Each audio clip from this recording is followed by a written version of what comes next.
Mr. Catania has the floor for 4 minutes.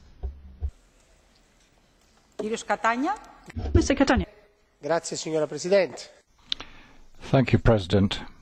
I'm here, by the way, on your left. Last year, the number of refugees in the world has increased, about 12 million now, in toto. If we look at internal displaced, it's more than 27 in the world who need the sort of protection we're offering. And I think the reason is, in our planet, wars still proliferate. There are 4 million refugees from Iraq, displaced from Iraq, alone. And as you can see, in that case, these wars, we're partly responsible for them. So it's an obligation, it's incumbent upon us to do something to guarantee homogeneity in reception in the European Union. Majority of member states don't yet have organic law covering asylum. It's unfortunate to note that procedure for asylum takes at least 2 years, it would seem, and that our harmonisation will be about 2012. There's tremendous difference between member states, different sorts of asylum. And it's paradoxical at the moment the citizens of some third countries whose refugee status recognition rate goes from about 7% to 90%, depending on the reception country which processes them. And the standardisation of legislation should give high level of protection throughout the European Union. We shouldn't try and get a joint level which is low. It's got to be high.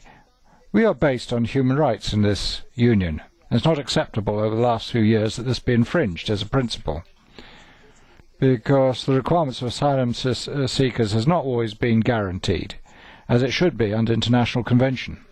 European Union has got to look at mechanisms at outside borders so that we receive asylum seekers, guarantee access to people who have the right to international protection. Also, when it comes to border control, we've got to make sure we act properly. So Frontex often deals with asylum seekers as illegal economic migrants. So we've got to look to this, and we've got to have precise figures on asylum seekers from the Commission. How many actions have been carried out, how many people have been intercepted in transit countries or in countries of origin. We've got to make sure that international conventions are applied correctly. And we've got to look to cooperation agreements with third countries. We can't have agreements with countries which have not signed the Geneva Convention. For example, there are many member states, I'm thinking of Italy, which has set up an agreement on managing migratory flows with Libya, and it doesn't intend to sign Geneva. I think we try and stress in this report that the Court of Justice has annulled the article in the procedural directive covering bring in the concept of secure third country and a list of secure third countries. And as the court said, there is no secure third country. It's an improper, misconceived idea. You've got to make sure that all these that countries have a high level of democracy, and very often they don't. So these people have got to be given proper reception, and you can't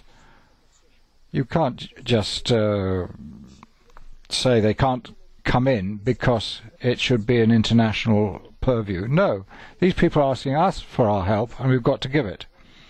And unfortunately, it's a reality. People are still trying to get asylum, and unfortunately, they're still being sent back because they are deemed to be irregularly on our territory. It's just not acceptable.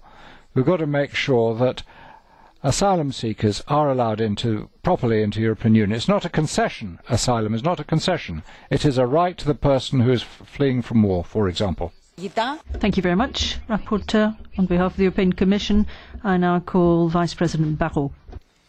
Merci, chère Madame. Thank you very much, Madam President. Ladies and gentlemen of the European Parliament, the European Commission adopted an action plan on